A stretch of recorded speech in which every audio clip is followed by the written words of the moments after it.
dan sebagainya, ada HP. Nah, itulah yang nantinya akan berbicara, membuktikan bahwa ini pidana. Kalau pidana, pidananya apa?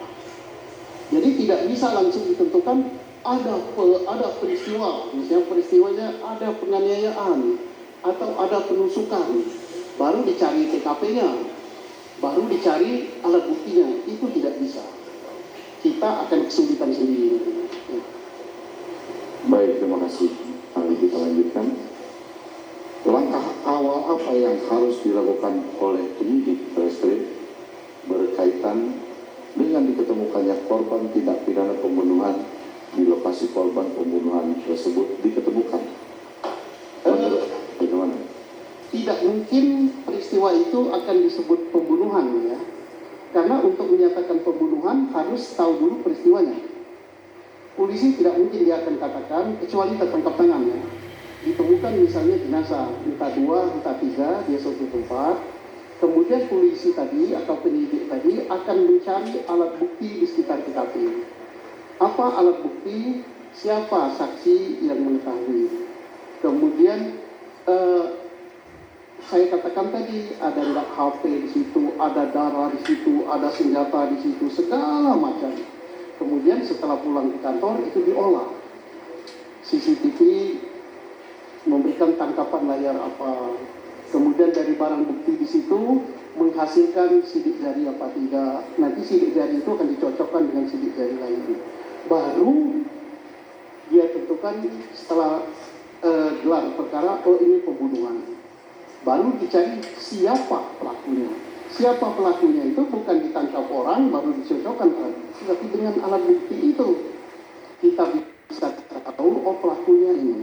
Sehingga kalaupun ada gugatan pra peradilan dan sebagainya, ya tidak masalah karena sudah ditemukan alat-alat bukti yang mendukung bahwa dialah pelakunya.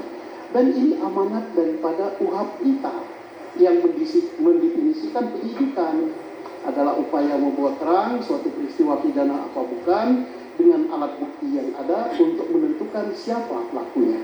Jadi siapanya itu paling belakang, kecuali tertangkap tangan.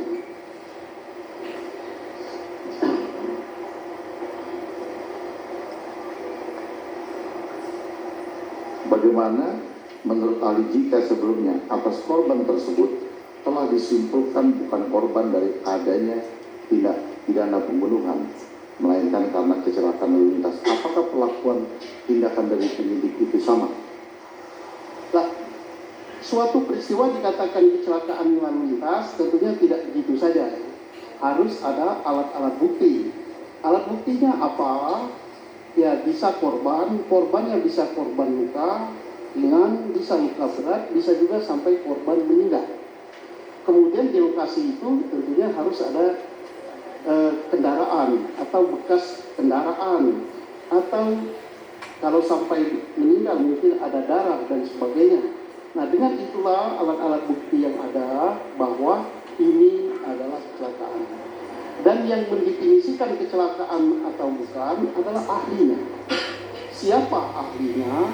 Ya, yang paling tahu di polisi itu, yang paling berpengalaman adalah personil lalu lintas. Kemudian lalu lintas tentunya tidak bekerja dengan sendirinya. Dia meminta visum. Kemudian dia bisa juga meminta yang namanya fisika evidence, gitu, dengan atau metallurgy evidence. Misalnya sepeda motor tergores sekian banyak dan sebagainya, gitu. Nah, ini dia bisa menentukan, oh ini kecelakaan lalu lintas, oh ini bukan pembunuhan dan sebagainya. Jadi itu harus dilakukan. Nah, sekarang kalau bukan kecelakaan lalu lintas bisa saja misalnya ada peristiwa lain. Tapi untuk menentukan peristiwa lain tidak bisa ujuk-ujuk, sama saja prosesnya, baik kecelakaan lalu lintas maupun pembunuhan harus didukung oleh alat bukti. Dan alat bukti itu supaya tidak terbantahkan didukung dengan alat bukti forensik. Baik, terima kasih rekan saya.